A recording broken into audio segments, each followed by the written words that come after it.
Bonjour, bienvenue sur Venir Résonance, c'est toujours un privilège d'être avec vous dans notre panorama prophétique. Aujourd'hui, nous allons aborder notre thème sur la pandémie du spiritisme et les faux prophètes de la fin des temps. Donc, ça sera une série où on va parler de la pandémie du spiritisme, mais aujourd'hui, nous allons commencer sur les faux prophètes, parce que ça fait partie des questions que vous nous envoyez. Comment savoir un vrai prophète? Parce qu'il y a une prolifération de faux prophètes dans le monde actuellement. Donc nous allons essayer de voir ça aujourd'hui par la grâce de Dieu, et puis nous allons voir tout ce qui sera comme pandémie du spiritisme dont la Bible parle, qui va se développer à la fin des temps. Vous allez voir le parler en langue, on parlera de l'évangile de la délivrance qui devient de plus en plus le moyen, vous voyez, que les gens pensent que c'est ça, dont ils traduisent au christianisme. Nous allons voir de plus en plus des gens qui se autoproclament apôtres, et nous allons essayer de couvrir tout cela, l'état des morts. Quand on meurt, où est-ce qu'on va, vous voyez. Pour ceux qui sont dans nos groupes Telegram et WhatsApp, vous avez reçu...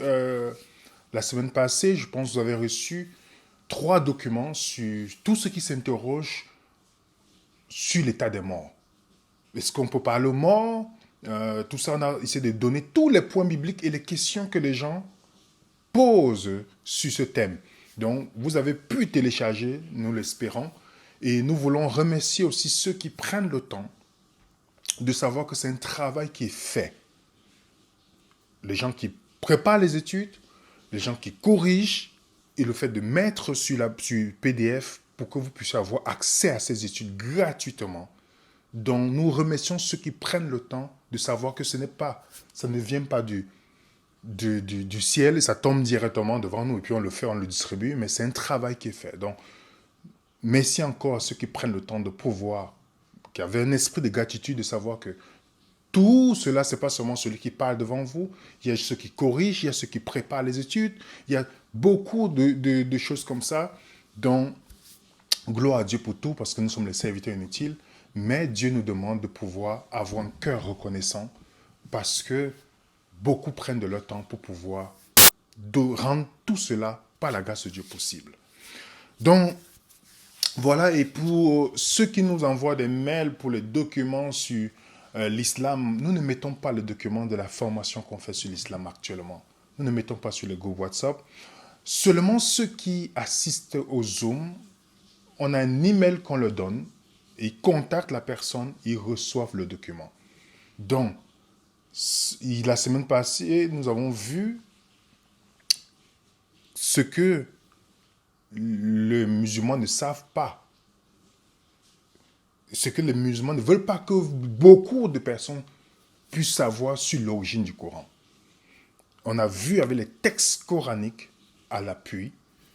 Donc, ce samedi, nous allons voir une deuxième partie pour cette formation. Donc, si vous êtes intéressé, vous vivez dans un pays où un musulman, ça veut dire que cette formation s'adresse à vous. Si vous êtes intéressé, vous nous envoyez un email, on vous met dans le groupe et vous recevrez le lien du Zoom pour assister à cette formation. Parce que le chrétien est appelé à défendre sa foi, comme Pierre le dit dans 1 Pierre 3, verset 15.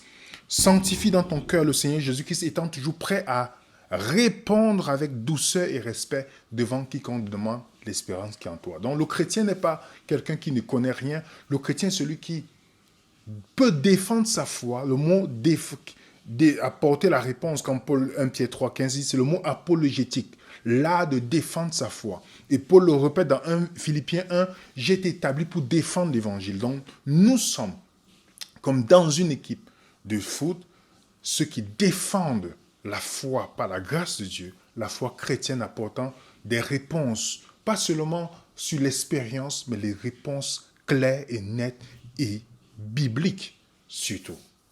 Donc, voilà, sans toutefois tarder, nous allons entrer dans notre sujet sur la pandémie du spiritisme et les faux prophètes de la fin des temps. Seigneur, guide-nous dans ce moment d'étude et Permets-nous que nous puissions sortir édifiés au nom de Jésus. Amen. Devenant dans ma petite expérience dans le christianisme, de plus en plus, j'ai assisté à la prolifération de ce phénomène des prophètes. J'ai même des personnes qui nous appellent parfois, nous envoient des emails, ils disent qu'ils sont prophètes, qu'ils ont une révélation pour nous. Il y a des personnes qui s'autoproclament prophètes. On voit des gens sur YouTube qu'on appelle prophètes, apôtres, prophète tel, il est là prophétisé dans ta vie, il va prophétiser dans ta... On entend tous ces phénomènes dans le christianisme. Et malheureusement, une grande partie de croyants acceptent ce phénomène. Ils acceptent et ils croient à ces phénomènes. Parce qu'on met seulement le nom de Jésus, qui est un nom qui sert à vendre. Alors on met le nom de Jésus et les gens pensent que ça vient de Dieu. Et je peux comprendre que ce soit difficile pour nous de vivre dans un monde où on met notre espérance en l'homme. D'où la raison, Venez Raisonnons, vous allez voir, n'est pas une dénomination. Venez Raisonnons, c'est un groupe d'étudiants de la Bible qui aimerait partager tout ce qui est biblique et remettre en question tout ce qui est prêché dans les mouvements mainstream, c'est-à-dire ce qu'on appelle les dénominations. Parce que la vraie foi vient de la remise en question, qui est contraire à la croyance. Beaucoup de gens sont basés sur la croyance ou ils ont la peur de la remise en question. Lorsque vous amenez quelque chose qui n'est pas présenté dans leur dénomination, ils sont agressifs, ils vous insultent, ils vous calomnient. Et nous payons les frais de ça tout le temps, mais nous remercions Dieu pour ça. Mais vous pouvez savoir, un pharisien moderne, lorsque vous lui présentez quelque chose qui est bibliquement clair, au lieu de remettre en question ce qu'on lui a toujours dit, parce qu'il voit ce qui est clair dans la Bible, non, la négation, les insultes et autre chose. Mais il n'y a rien de mauvais de se remettre en question. De ce que même le plus grand prophète Jean-Baptiste s'est remis en question en envoyant ses disciples aller demander à Jésus: es-tu le Christ ou il y a quelqu'un d'autre qui doit venir? Et Jésus répond clairement en renvoyant Jean-Baptiste dans les Écritures. La vraie foi vient de la remise en question. On ne perd rien lorsqu'on prend tout ce qu'on a cru et on le met à terre. On dit, maintenant, je mettrai sur cette table seulement ce qui est vérifié bibliquement. N'oublions pas que Satan vient. Mais avant de venir, il a une pandémie qui va envoyer sur toute la terre. Hollywood prépare déjà des personnes par rapport à ça. Si vous remarquez par exemple ce film hollywoodien. Monsieur le Président, c'est pour vous que je suis à Washington.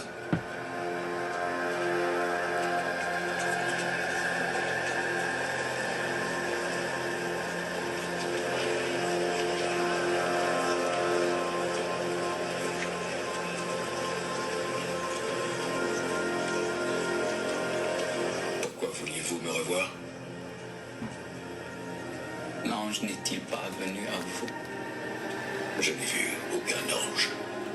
Et il ne vous a pas parlé de celui qui est puissant et fort?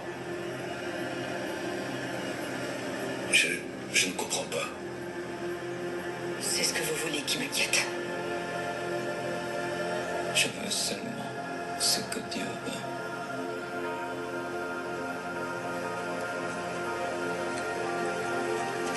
Je ne vais pas laisser terminer tout ce film. C'est juste pour vous dire que de plus en plus, vous allez voir des films, on va vous parler des messies qui viennent, par les miracles, les gens vont croire. Et c'est un phénomène biblique.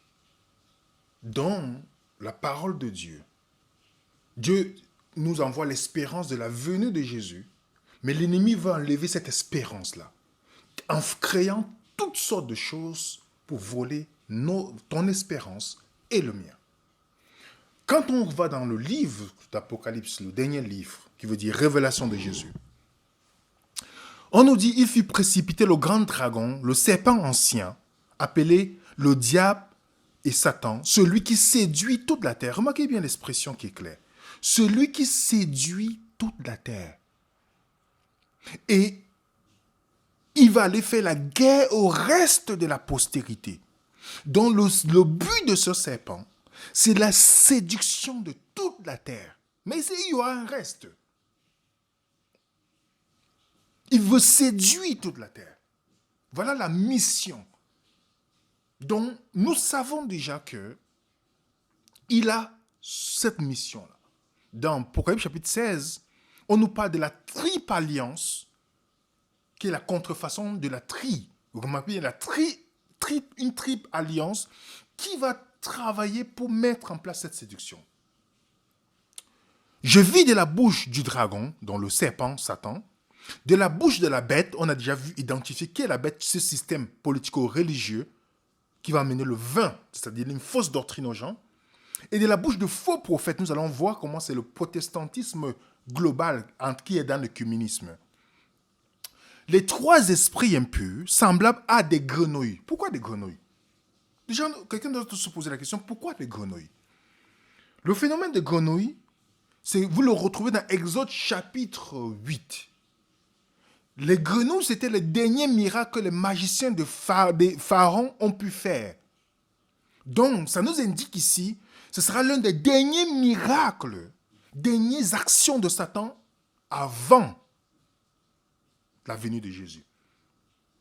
On dit, car ce sont des esprits de démons qui font des prodiges et qui vont vers les rois de la terre afin de les rassembler pour le combat du grand jour de Dieu Tout-Puissant. Donc, on voit cette triple alliance qui sera ensemble pour accomplir un objectif. Je vous ai dit qu'on a partagé ensemble que l'Antichrist aura l'apparence chrétienne.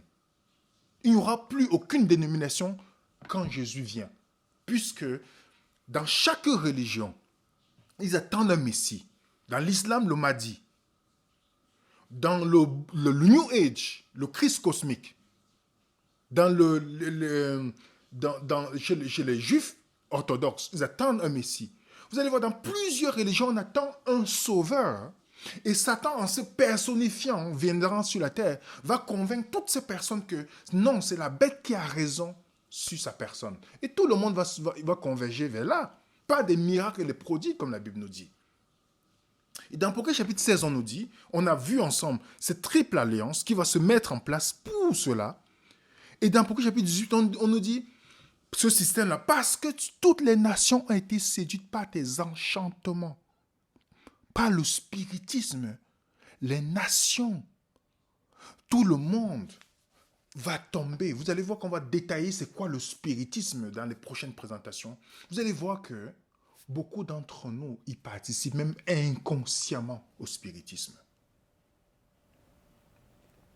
Et c'est l'objectif de ce système, c'est de nous pousser à adorer Satan involontairement.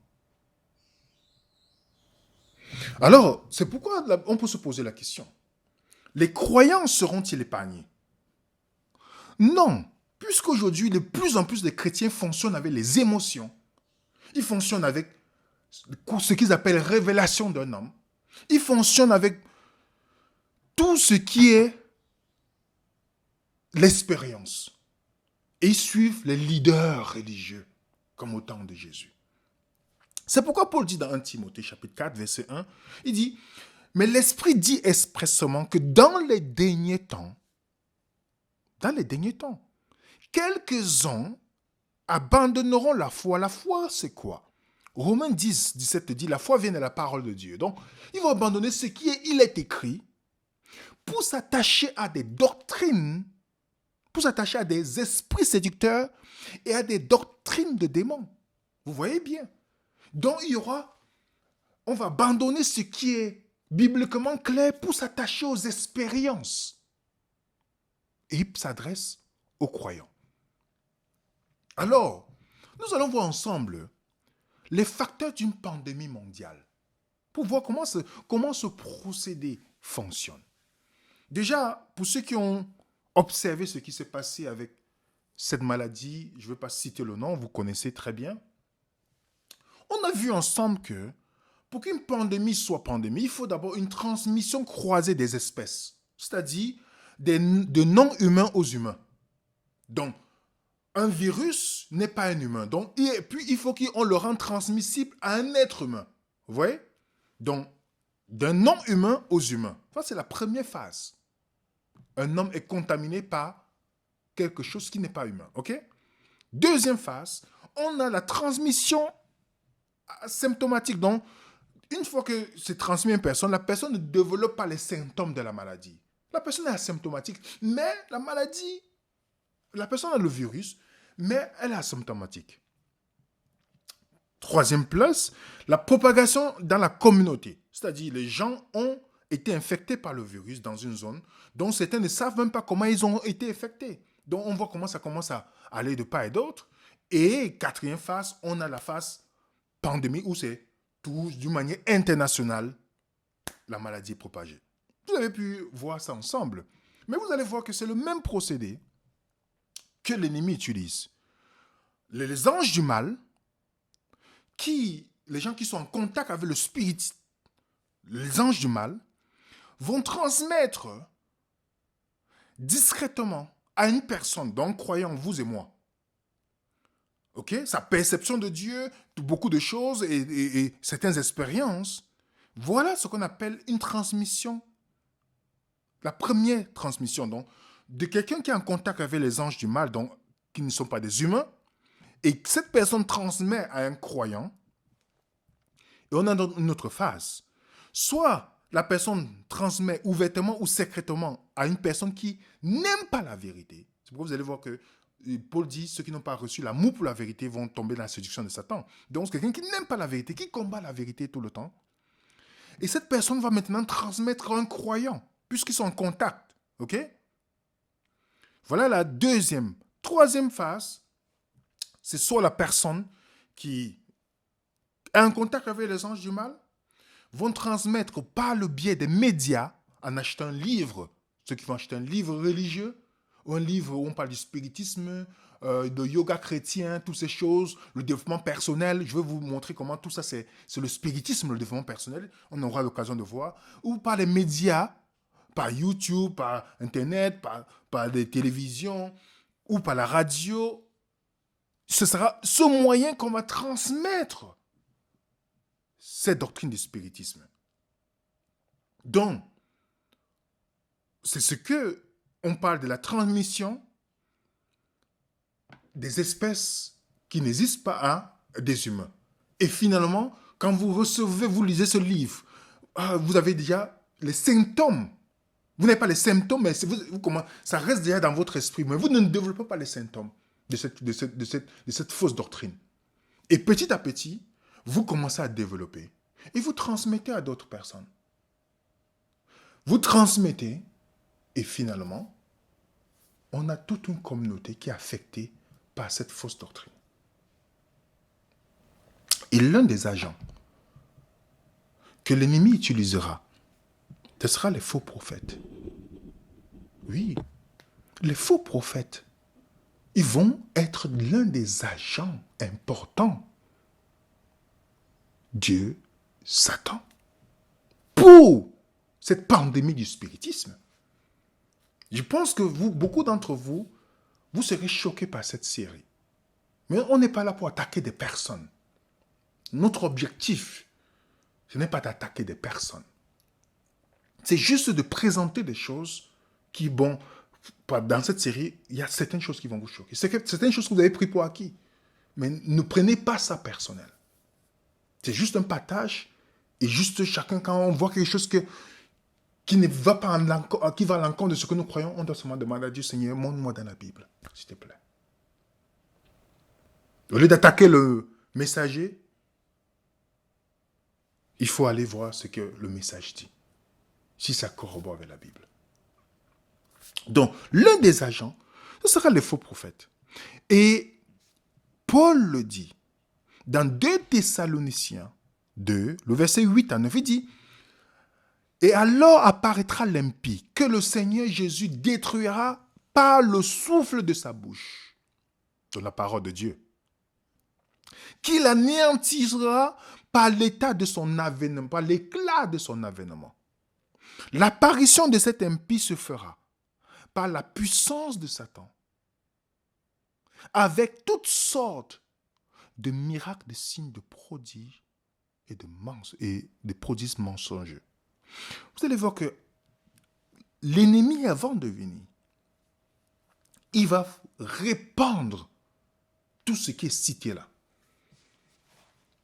C'est pourquoi j'avais posé la question à quelqu'un. Pourquoi est-ce qu'avant Jésus-Christ, on ne délivrait pas les gens? Pourquoi il n'y avait pas de trucs? Pourquoi c'est lorsque Jésus vient qu'on voit la manifestation de Satan? C'est sa première venue. Sa deuxième venue, vous allez voir une manifestation de Satan qui a commencé dans les mouvements dits charismatiques. Je n'attaque pas, je ne dis pas que les gens qui sont charismatiques sont perdus, non. Mais c'est répandu dans ce mouvement.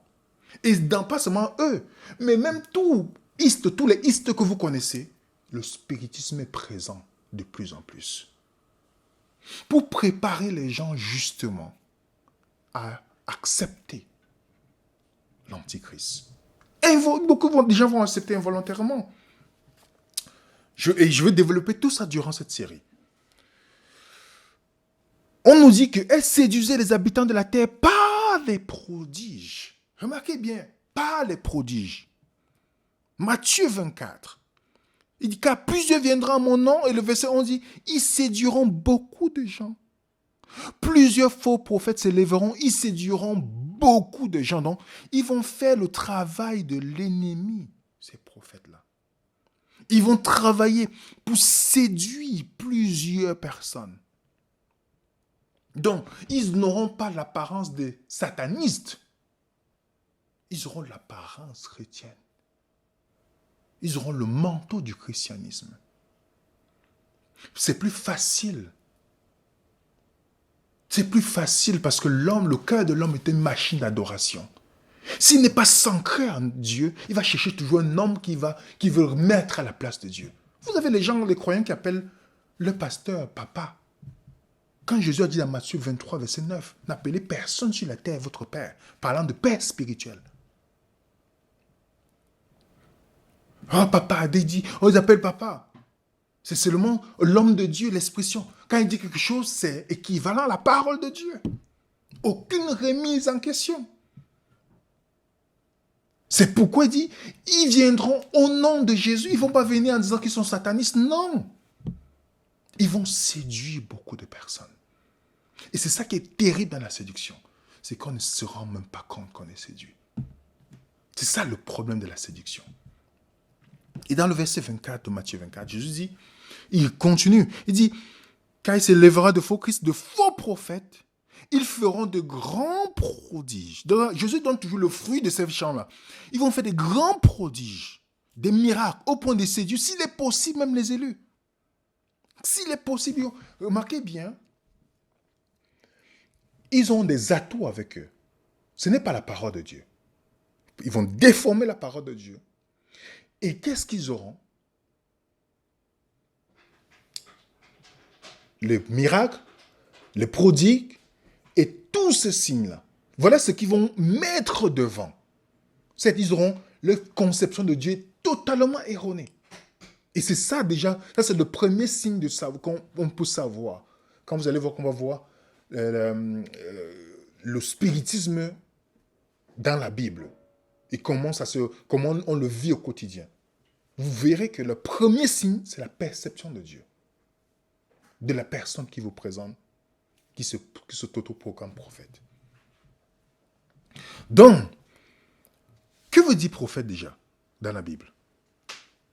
Le mot prophète vient du mot nabi, qui veut dire celui qui parle, celui qui est appelé, celui qui a reçu une inspiration, transmet la parole de Dieu, un messager. Parfois, on peut dire le mot porte-parole. Dans l'Ancien Testament, vous avez peut-être 287 fois. Dans le Nouveau Testament, vous avez au pluriel 11, au singulier 139 fois. Donc, c'est un porte-parole, le prophète. Donc, c'est celui qui prends la parole de Dieu. Si je vous lis Jean 3, verset 16, c'est comme si ce sont que prophétiser. Lis la parole de Dieu à des personnes.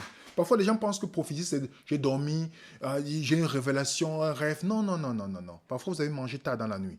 Parfois, les gens mangent tard, ils disent qu'ils ont une révélation. Mais, ça, le mot prophète, c'est celui qui parle de la part de Dieu. Il prend la parole de Dieu. Et n'oubliez pas, les amis, le peuple n'avait pas la parole de Dieu codifiée que nous avons à la main aujourd'hui. Donc cette transmission, c'est pourquoi il y avait beaucoup de prophètes dans ce temps-là. Aujourd'hui, on a la parole de Dieu.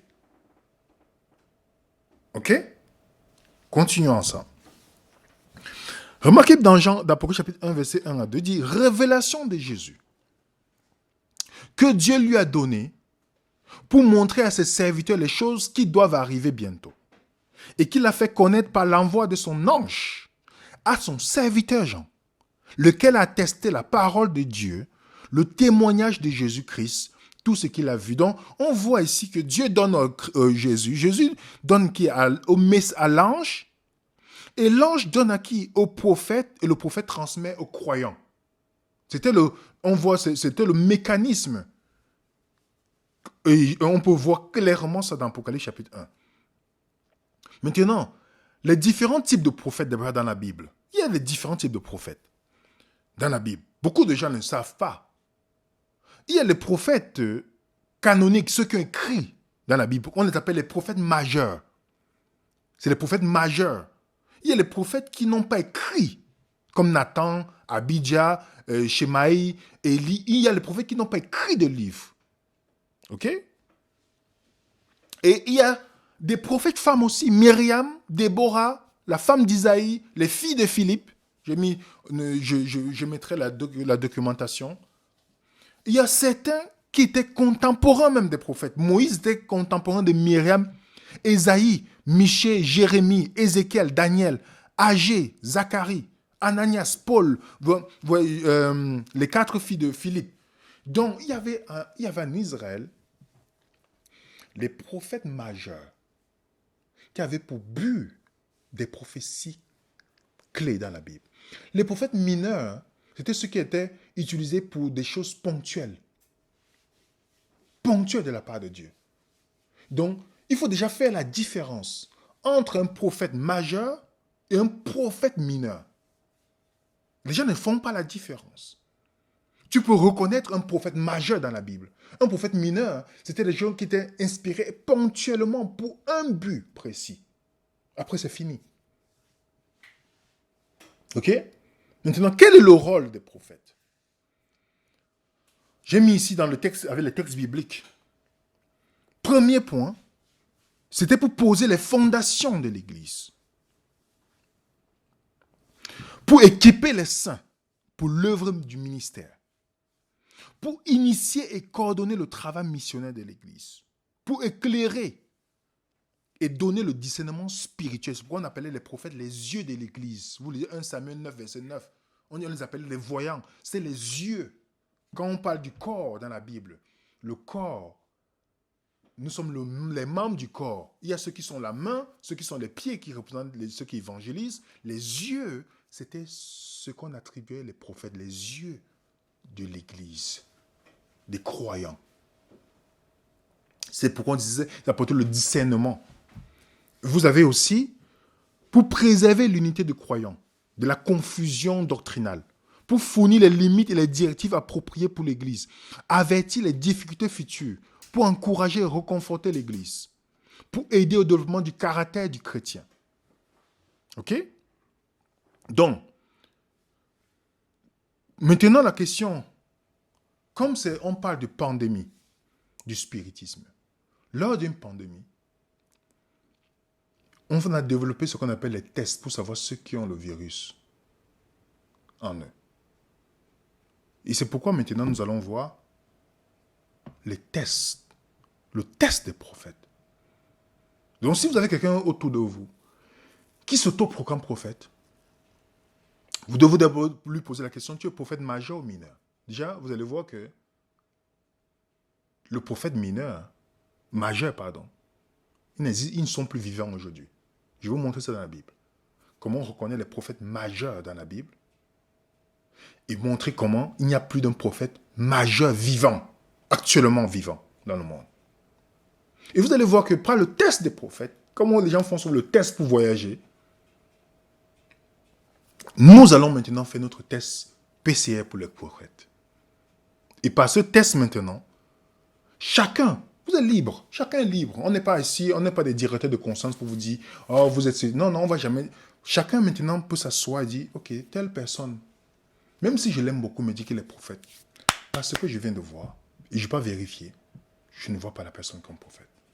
Ça peut vous coûter même l'amitié de la personne, ça peut vous coûter le rejet si vous vous réunissez avec des personnes, de la dénomination où vous êtes, ça peut vous coûter cela. Mais, lorsqu'on suit Jésus, on va perdre les amis. Et on gagnera le meilleur des amis, qui est Jésus. Donc ne vous inquiétez pas. Si c'est la vérité que vous aimez, prenez position pour lui. Donc, voici le test des prophètes. Premier endroit où Dieu avait déjà envoyé pour qu'on teste un prophète se trouve dans Deutéronome chapitre 13. Je vais lire d'abord le verset 1 à 2. Voilà ce qu'il dit. S'il s'élève au milieu de toi un prophète ou un songeur de songes, ok, ou quelqu'un dit qu'il a les révélations dans la nuit, qui fasse devant toi quelques signes ou miracles, et que ce signe ou ce miracle dont il t'aura parlé arrive, s'il te dit, remarquez bien les amis, ce prophète-là va dire quelque chose. La chose va même arriver. Est-ce que vous écoutez bien? La chose va même arriver. Mais ce n'est pas une garantie que ce que ce prophète vous dit, ça vient de Dieu. C'est pourquoi il continue dans le test du prophète. S'il te dit, allons après d'autres dieux que tu n'as point connus et les servons. Ok? Remarquez bien, il continue dans Deutéronome. C'est sur le chapitre 13, le verset 3 à 4. Tu n'écouteras point les paroles de ce prophète, ni de ce songeur de songes, car l'Éternel votre Dieu vous éprouve, pour savoir si vous aimez l'Éternel de tout votre cœur, de toute votre âme, de tout votre cœur, de toute votre âme. Vous marcherez après l'Éternel votre Dieu. Vous le craindrez, vous garderez ses commandements, vous obéissez à sa voix et vous le servirez, vous vous attachez à lui. Les amis, qu'est-ce que ce prophète a dit? Il a dit une chose qui est arrivée. Il a fait un miracle qui est arrivé. Il a dit quelque chose, il vous a dit, j'ai prophétisé et ça c'est arrivé dans votre vie. Mais ce n'est pas la garantie que c'est un prophète. Comment on sait que ce n'est pas un prophète? Il dit, allons d'après d'autres dieux. Donc, il transgresse les 10 commandements. Le premier commandement. C'est pourquoi Dieu dit, gardez mes commandements dans le même texte. Donc, par les 10 commandements, tu peux savoir quelqu'un qui est un faux prophète. C'est celui qui va s'opposer aux 10 commandements. Est-ce que vous voyez ça? Il va vous dire telle chose qui va arriver. Parce que j'ai dit, telle personne m'a dit, c'est arrivé dans ma vie. Ce n'est pas une garantie d'après Dieu. Ce n'est pas une garantie. Le miracle ou le songe que la personne vous a donné. C'est est-ce que la personne passe au test. C'est ce que la Bible nous dit. Est-ce que la personne passe le test des prophètes? Déjà, ce prophète est confus. Donc, déjà, quelqu'un qui est confus devant vous, sur le caractère de Dieu, sur la loi de Dieu, en vous disant, non, il y a 9 commandements, on n'est pas obligé de faire le 4e, on n'est pas obligé de ceci. Vous comprenez déjà que le premier commandement, il a été transgressé. Donc, il est contre les commandements de Dieu. Incluant le 4e. C'est pourquoi Jésus a dit, priez afin que dans Matthieu 24, verset 20, priez que votre fille n'arrive pas un sabbat et un hiver. Les gens lisent ce texte, ils ne savent pas ce que ça veut dire. Si le sabbat n'était pas un enjeu à la fin des temps, ce texte-là n'aurait pas de sens. Matthieu 24 a double application pour la fin des temps. On a fait déjà l'étude. Donc, les faux prophètes sont opposés. Quand on dit tu peux voler, non. Mais ils sont opposés au commandement de Dieu. Remarquez bien quand les Juifs accusaient Jésus de transgresser le sabbat, pas parce que Jésus était un pécheur, non, parce qu'il ne faisait pas le sabbat avec les traditions dedans. Voilà ce qu'ils ont dit à Jésus. Cet homme ne vient pas de Dieu car il n'observe pas le sabbat. Donc, remarquez bien que quelqu'un qui dit qu'il est prophète, il ne peut jamais rejeter les 10 commandements, incluant le 4e. Juste une petite information, les amis. Tous ceux qui ont écrit la Bible ont gardé les 10 commandements. Abraham n'a pas écrit, mais tous ces gens, grands prophètes, ou tous ceux qui ont écrit, n'ont jamais choisi un autre jour que ce jour. Vous pouvez vérifier vous-même, vérifiez. Du Premier Testament au Deuxième Testament, vérifiez. Mais combien de prophètes aujourd'hui vont vous amener le dimanche, le jour du soleil? Combien? Ils vont me dire que c'est le jour. Combien de prophètes vont vous dire, vous pouvez manger tout ce que vous voulez en citant Paul? Je vais parler de ça. Le spiritisme, comment les gens prennent les textes de Paul pour justifier le spiritisme. Je parlerai de ça, ne vous inquiétez pas. Combien le font? Combien? Vous le voyez, j'ai vu quelqu'un, vous le voyez de quelqu'un dire il est prophète, mais il n'est pas en santé. Il n'est pas en santé lui-même. Donc, voilà le test. Et Jésus donne la confirmation de ce test-là, les amis. Parce qu'il faut toujours 2 ou 3 témoins, n'est-ce pas, les amis? Matthieu chapitre 7, versets 21 à 23. Plusieurs me diront en ce jour, Seigneur, Seigneur, je vous ai dit tout à l'heure, ce n'est pas des athées, là. C'est des croyants. N'avons-nous pas prophétisé par ton nom? Donc, ils ont utilisé le nom de Jésus pour faire le business avec. N'avons-nous pas chassé des démons par ton nom? Est-ce qu'ils n'ont pas fait des... Ils n'ont pas chassé les démons. Ils ont chassé les démons. Donc, on verra ça dans une présentation. L'évangile des démons, comment ça va séduire beaucoup de chrétiens. N'avons-nous pas fait beaucoup de miracles par ton nom? Alors, je leur dirai ouvertement. Jésus leur dit ouvertement, je ne vous ai jamais connu. Retirez-vous de moi, vous qui commettez l'iniquité. Le mot iniquité, c'est pas la bonne traduction. Parce que le mot iniquité, là, vous pouvez vérifier dans l'application Venez Raisonnant. Le mot iniquité, c'est le mot anomia. Anomia, nomos veut dire la loi, a veut dire négation, comme on dit athée. Donc, c'est ceux qui sont sans la loi ou ceux qui violent la loi de Dieu. Voilà. Si vous voulez savoir la différence entre les lois mosaïques et les 10 commandements, on a déjà vidéo sur notre série sur le sanctuaire et l'âge de l'alliance. Je vous invite à regarder si vous vous posez des questions sur ce sujet. Mais vous voyez ce que Jésus dit? Ces gens ont fait des manifestations, chassant des démons, des délivrances. Mais Jésus les identifie par ceux qui sont sans la loi de Dieu. C'est impressionnant, n'est-ce pas? Ça doit nous pousser à réfléchir. Quel prophète véritable va vous dire le 4e commandement n'est plus valable? C'est un faux prophète, peu importe sa théologie, peu importe qui il est, c'est déjà un faux prophète. Quel faux prophète va vous dire que la polygamie est permise? C'est un faux prophète. Peu importe qu'il soit populaire ou non. Malheureusement, on suit que ce qui est populaire dans le christianisme. Oui. Et vous allez voir, avant la destruction de Jérusalem, Dieu avait identifié le problème de ces faux prophètes. Avant de continuer, Ésaïe 28. Mais eux, ils chançaient dans le vin. Les prophètes chancellent dans les boissons fortes. Le vin, c'est quoi? C'est les fausses doctrines. Donc, ils sont enivrés des fausses doctrines de Babylone. Jérémie, tous ces prophètes sont avides de gains. Depuis le prophète jusqu'au sacrificateur, tous usent de tromperie. Ils disent paix, paix. Donc, ils sont là, ils vont vous dire, non, non, il n'y aura pas de jugement, il n'y aura rien. Non, c'est la paix. parce qu'ils sont avides de gains. Tout ce qui les intéresse, c'est votre dîme. C'est ça.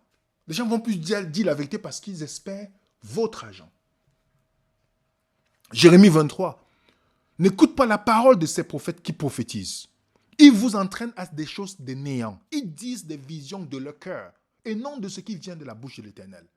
Ils disent à ceux qui me méprisent, l'Éternel a dit, vous aurez la paix. Vous voyez ça? Jérémie 14. Voici les prophètes disent, vous ne verrez point d'épée, vous n'aurez point de famine.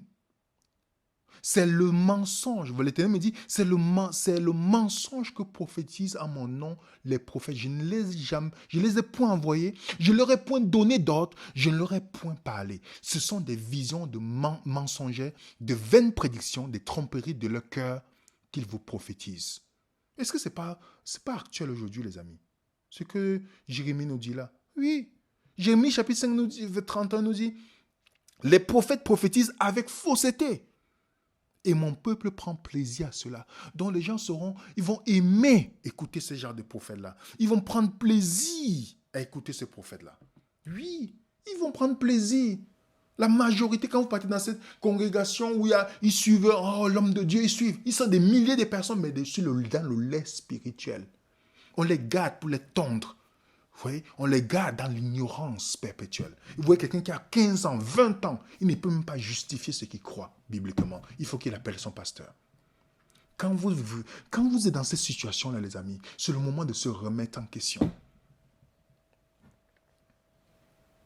Le test des prophètes. On continue toujours dans le test prophète. Regardez dans Ésaïe 8. Si l'on vous dit, consultez ceux qui invoquent les morts, ceux qui prédisent l'avenir, qui poussent des sifflements et des tromperies, répondez, un peuple ne consultera-t-il pas son Dieu? S'agressera-t-il aux morts en faveur des vivants? Regardez la conclusion d'Ésaïe. À la loi et au témoignage, si on ne parle pas ainsi, il n'y aura point d'aurore pour le peuple. À la loi et au témoignage, vous vous rendez compte? C'est-à-dire à ce que, parce que d'autres textes disent la loi et les prophètes.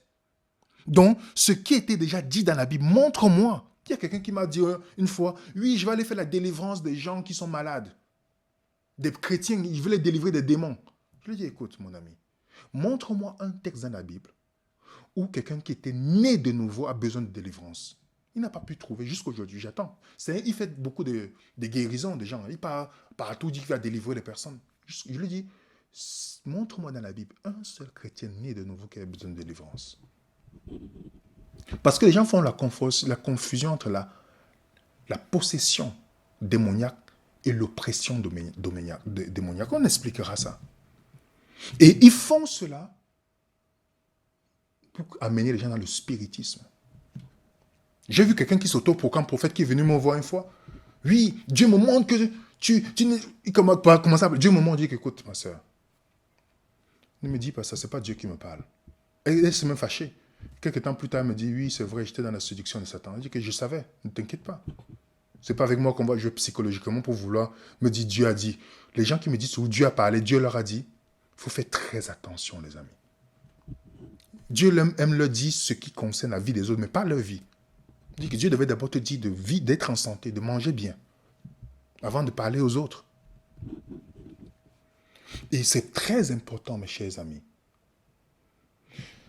de pouvoir étudier la Bible. Parce que Jésus n'a jamais dit, le rabbin a dit, ou j'ai eu un songe. Il a dit, il est écrit. Il est écrit. Ça doit nous interroger. Le Fils de Dieu vient sur la terre 3 fois dans les tentations. Dans Matthieu 4, il cite Deutéronome 8, verset 3, Deutéronome 6, verset 16, Deutéronome 6, verset 13. Il cite la Bible. Si Jésus avait besoin de la Bible pour résister à Satan, combien de fois vous et moi? Vous allez citer votre pasteur, votre prophète à ce moment? Non. Je vais vous donner un exemple de Néhémie. Néhémie, qui est un personnage que j'apprécie beaucoup dans la Bible, on lui dit, je me rendis chez Shemaïa, fils de Délaja, fils de bon, je passe, il s'est enfermé. Il dit, allons dans la maison de Dieu, au milieu du temple. Fermons les portes du temple, car ils viennent pour te tuer. Et c'est pendant la nuit qu'ils viendront pour te tuer. Le verset 11 nous dit, je répondis, un homme comme moi prendre la fuite? Et quel homme tel que moi pourrait entrer dans le temple vivre? Je n'entrerai point. J'ai reconnu que ce n'était pas Dieu qui l'envoyait, mais il prophétisait ainsi sur moi parce que Sambala et Tobé lui avaient donné de l'argent. Est-ce que vous voyez ce texte-là, les amis? Néhémie, comment il a su que celui-là est un faux prophète? Parce que ce qu'il a demandé de faire à Néhémie était contre la parole de Dieu. Néhémie n'avait pas le droit d'aller dans le temple, au milieu du temple. Il n'avait pas ce droit. Donc, par la parole de Dieu, il a détecté. Pourtant, ce prophète était connu, respecté là-bas en Israël à l'époque. Respecté par tous. Mais Néhémie a dit, pas du tout. Pas du tout. Ce qu'il vient de me dire, j'ai détecté l'erreur dans ce qu'il a dit. Ça ne peut pas. Ça ne peut pas. J'ai reconnu que ce n'était pas Dieu qui l'envoyait. Est-ce que nous avons ce discernement, les amis? Est-ce que nous avons ce discernement aujourd'hui? Les gens veulent tout sauf la parole de Dieu. Dans Acte 17, on nous dit, les Juifs avaient des sentiments, c'était ces Juifs, les Juifs de Thessalonique, sentiments nobles. Ils reçurent la parole avec beaucoup d'empressement. Ils examinaient chaque jour les Écritures pour voir si ce qu'on leur disait était exact. Paul était parti prêcher à ces personnes. Il pouvait dire, il a une grande réputation. Certes, il y avait des gens qui avaient véhiculé le mensonge sur Paul. Il pouvait dire, donc on va se fier à ce que Paul avait dit, on a dit sur lui, donc on s'en fout. Non, ils ont vérifié, ils ont dit, ce qui nous intéresse, c'est la parole de Dieu. Ils ont vérifié ce que Paul leur disait. Aujourd'hui, les gens disent les Bériens. Mais combien de chrétiens aujourd'hui peuvent agir? Ils vont seulement se baser sur ce qu'on leur a dit. N'écoute pas telle personne, n'écoute pas telle personne. Est-ce que tu allais vérifier ce que la personne dit, Bible à main? Et voilà ce qu'ils ont fait. Parce que quand on va te dire, écoutez quelqu'un d'autre, qu'est-ce que... Vous êtes sûr que ça va nous aider? C'est pourquoi c'est très important de savoir que nous tous, nous sommes le fruit de ce que nous écoutons aussi. Parce que ce qu'on nous écoute, c'est soit ça nous fertilise spirituellement pour qu'on puisse porter les fruits, c'est soit ça nous empoisonne spirituellement. C'est pourquoi je fais très attention à ce que j'écoute. Si j'écoute quelque chose, c'est ma Bible en main. Une fois que je détecte l'erreur, qui n'est pas bibliquement approuvée, clair et net, je me lève, c'est fini, stop.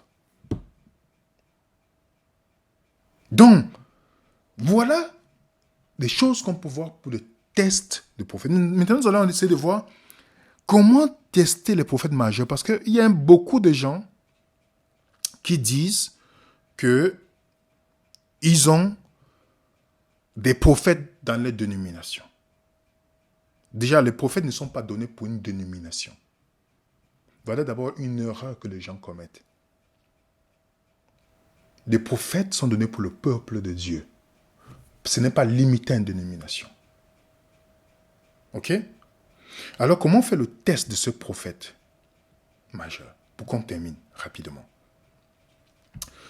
Amos 3, verset 7 nous dit, le Seigneur l'Éternel ne fait rien sans avoir révélé son secret à ses serviteurs, le prophète. Donc, il est clair que Dieu ne fait rien. Rien sans révéler à ses serviteurs, le prophète. Chaque fois, les prophètes majeurs, ils sont là pour annoncer un événement planétaire, universel, qui doit arriver. Les prophètes majeurs, qui sont différents des prophètes mineurs. Vous allez Exode 2 Chroniques 20, un prophète mineur, lors de la guerre, Dieu va dire, dis ceci. Il va dire, ça c'est un prophète mineur. Un prophète majeur, c'est par rapport à quelque chose qui est universel. Ok? Qui va toucher un grand nombre. Le message est clair et net, on peut tester. Dieu ne change pas sa méthode à ce niveau. Je vais vous donner un premier exemple. Jude, dans le livre de Jude, on te dit que Enoch a prophétisé le jugement qui devait venir sur la terre. Remarquez bien, c'est toujours quelque chose qui va venir d'une manière universelle. Enoch prophétise. Je ne veux pas passer le temps d'étudier pour étudier ce point-là. Vous allez voir que cette prophétie s'accomplit avec Noé. 2 Pierre 2, verset 5. Noé est celui que Dieu va susciter pour pouvoir rappeler aux gens ce que Enoch a dit. Parce que entre le temps que la prophétie est donnée au prophète et la réalisation, il y a parfois plusieurs années qui passent. Donc, je vais donner l'exemple. Vous allez voir que c'est la même méthode. Regardez, pour qu'on termine. Dieu donne la prophétie à Enoch. Et le déluge est venu. Quand Méthusela, on dit Méthusela, avait dit, sa mort apportera. Vous savez très bien. Le déluge arrive quelques années plus tard. Avant que ça n'arrive, Dieu suscite Noé. Dieu suscite, avant que ce jugement ne vienne sur la terre, Dieu suscite Noé, dont son message et sa mission sont liés à ce que Dieu a donné à Enoch avant. Donc si vous voulez vérifier si Noé est un vrai prophète, vous vous posez la question, est-ce que ce que Noé dit corrobore avec ce que Enoch a dit? Sinon, s'il venait dire autre chose, c'est que c'était un faux prophète. Je donne un autre exemple. Genèse chapitre 15. Dieu donne la prophétie à Abraham. Abraham n'avait même pas encore Isaac. Il n'avait pas encore la nation d'Israël. Dieu lui dit que ton peuple, ils seront esclaves dans un pays étranger, n'est-ce pas? Ils seront opprimés pendant 400 ans. Mais je jugerai la nation à laquelle ils seront asservis. Vous voyez ça? Donc, Dieu donne une prophétie à Abraham. Abraham était prophète. Genèse 20, verset 7, vous pouvez lire, il était prophète. Il lui donne à Abraham à garder la loi de Dieu, Genèse chapitre 26, vous savez très bien. Donc, il lui donne une prophétie. Quand cette prophétie vient, est-ce que Abraham était contemporain de Moïse? Non. Quand cette prophétie vient pour s'accomplir, après les 400 ans et quelques, Dieu suscite Moïse dans son mission, je ne veux pas lire tout, dans son message et sa mission sont liés à la prophétie que Dieu a donnée. Donc comment on peut savoir? Parce qu'on nous dit dans Osée 12, 13 que par un prophète, Dieu fit monter Israël hors d'Égypte. Comment on peut savoir que Moïse est un vrai prophète? On voit la prophétie d'Abraham que Dieu a donnée. 400 ans environ. Moïse vient. Comment on peut savoir que Moïse est un vrai prophète? On voit sa mission et son message.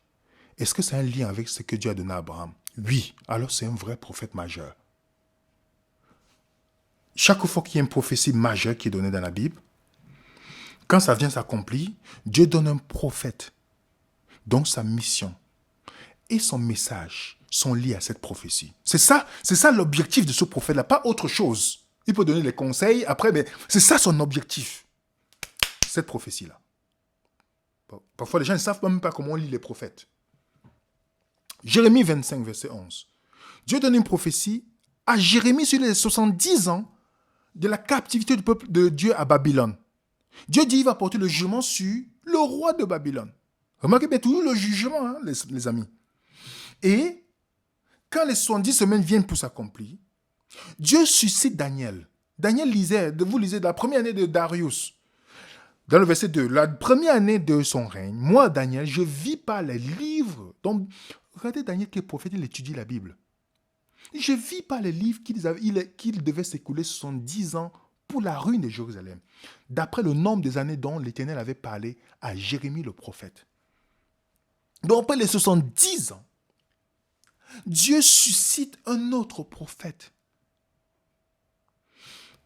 dont la mission est liée à la prophétie que Dieu avait donnée à Jérémie.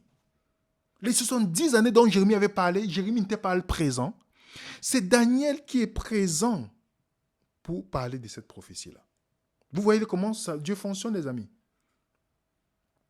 Donc, Dieu envoie toujours un prophète lorsqu'il a donné une prophétie, afin que tout le monde voit quand il s'accomplit la parole, pour rappeler aux gens qui ont oublié cette prophétie-là. Je veux donner un autre exemple. Parce que Daniel est celui que Dieu a donné beaucoup, c'est quoi, pour étudier les prophéties bibliques. De la fin des temps, on étudie beaucoup Daniel, Apocalypse.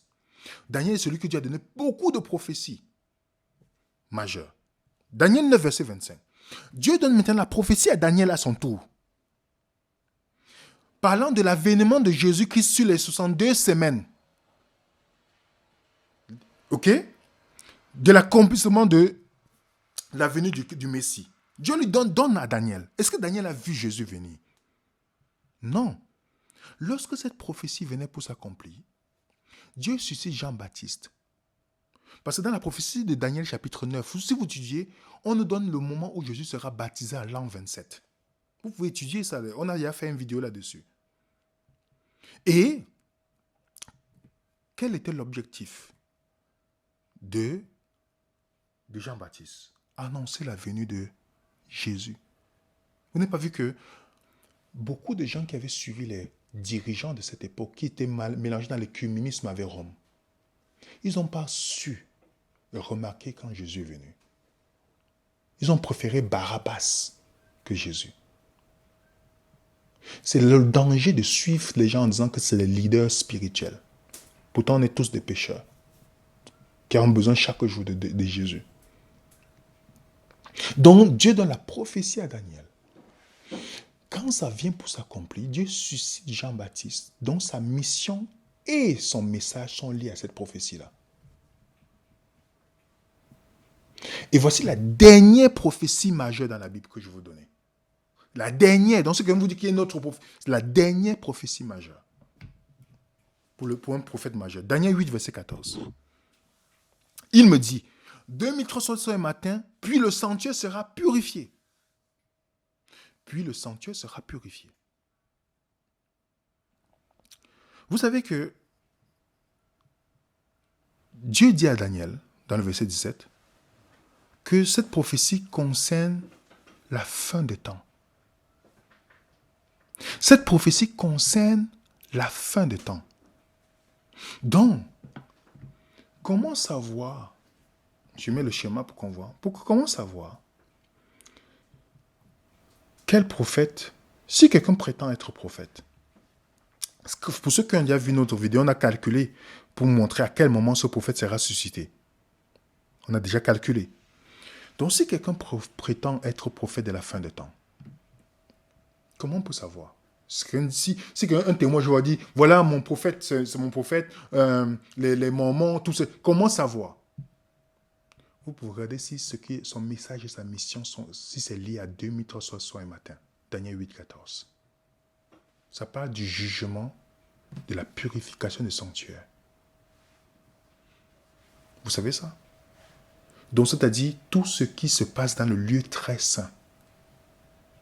Pour ceux qui ont étudié le Yom Kippour dans la Bible, tout ce qui se trouve dans le lieu très saint. Vous allez voir, c'est un rapport avec le spiritisme qu'on va parler dans nos prochaines présentations.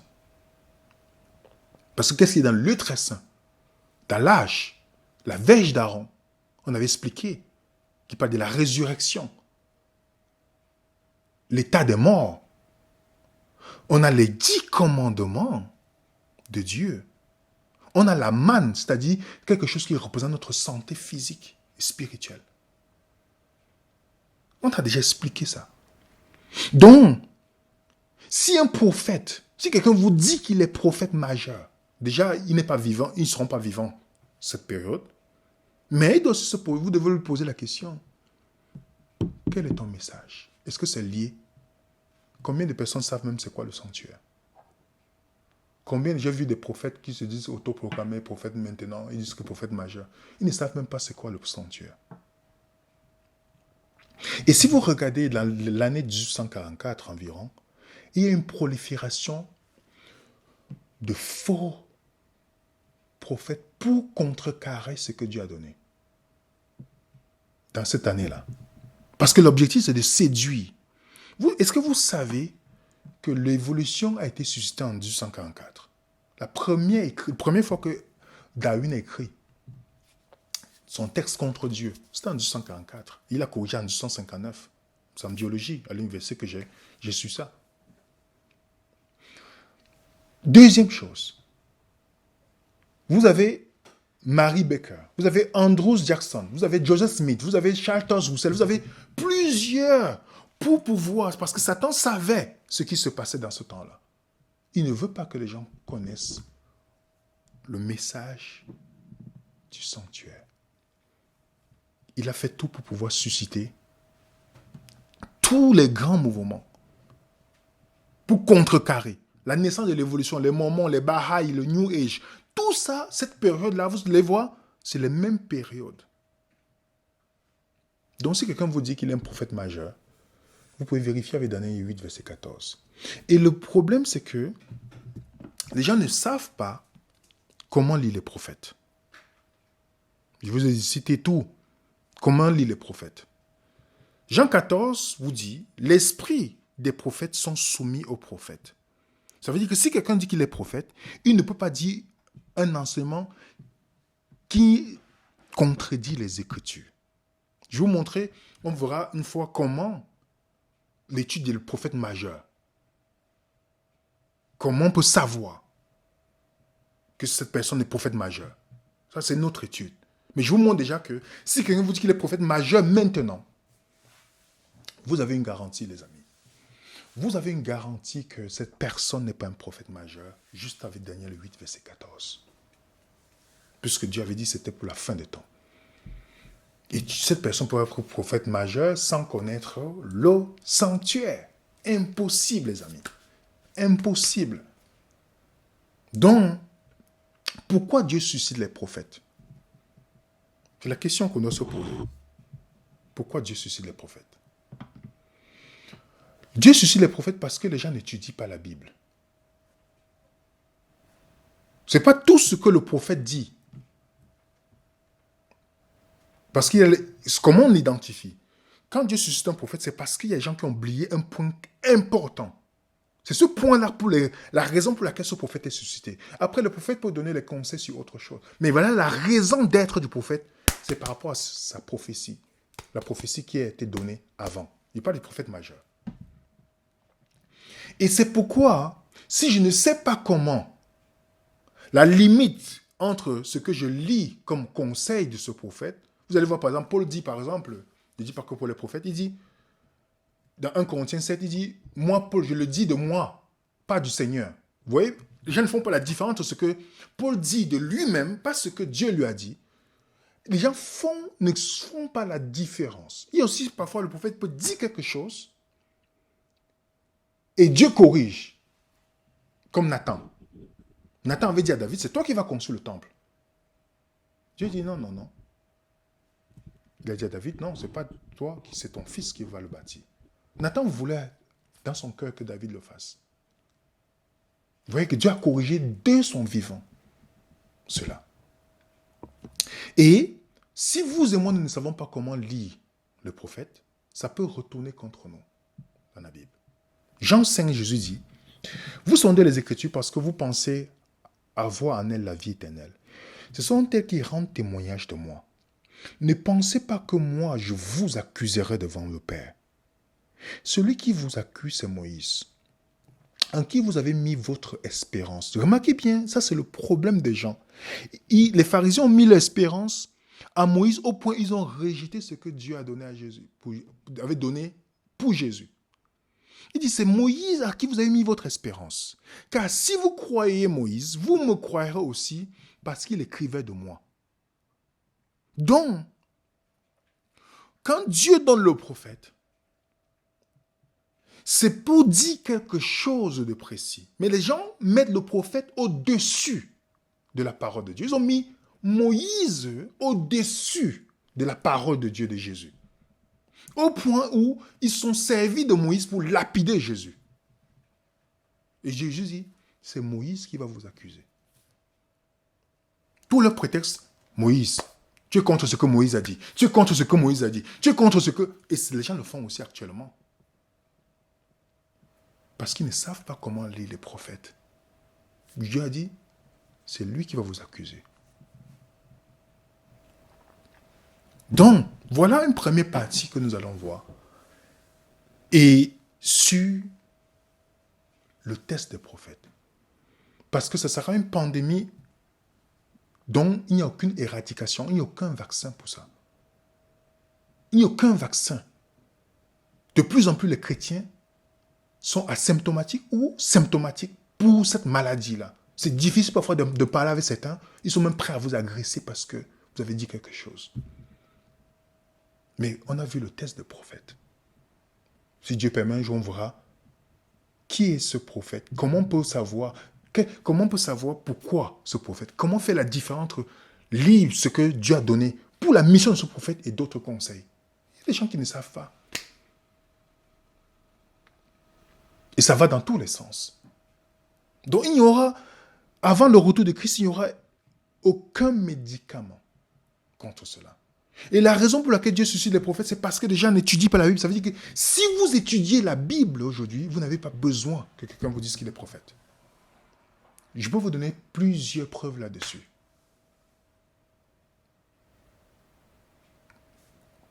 Et la Bible nous dit, bien-aimés, n'ajoutez pas foi à tout esprit, mais éprouvez les esprits pour savoir s'ils sont de Dieu. Car plusieurs prophètes sont venus dans le monde. Dans le spiritisme, par les faux prophètes, ils sont nombreux. Mais la seule chose qui peut vous donner la possibilité de ne pas tomber d'avoir cette maladie, c'est la parole de Dieu. Ça veut dire que si quelqu'un vous dit qu'il est prophète, ou vous lisez un prophète, vous devez vérifier. Clair, avec les méthodes bibliques, 2 ou 3 témoins, vérifiez si c'est biblique. Vérifiez. Il est écrit, c'est notre seule sauvegarde. Donc dans le monde du christianisme aujourd'hui, où il y a une prolifération de prophètes, si vous et moi, nous ne voulons pas attraper cette maladie, nous devons nous enraciner dans la parole de Dieu, plus que jamais. Parce que plusieurs prophètes sont venus dans le monde et ils font des ravages énormes. Ceux qui s'autoproclament prophètes, ceux qui vont vous dire non, j'ai une vie. Pourtant, vous allez voir tous les prophètes dans la Bible, majeurs, n'ont jamais voulu accepter ce rôle. Jamais. Mais d'autres aujourd'hui s'autoproclament et veulent avoir le titre. En tout cas, que Dieu puisse avoir pitié de nous. Et il y aura une deuxième partie pour cette présentation. Ne vous inquiétez pas. On se dit à la semaine prochaine par la grâce de Dieu. N'hésitez pas de partager la vidéo, d'étudier vous-même tous les points que nous avons vus ensemble, de mettre un coup de pouce pour cette vidéo, Et nous vous disons à tout à l'heure sur le Zoom pour la formation. Que la paix du Seigneur soit avec vous. Et à très bientôt les amis. Suivez les raisonnements.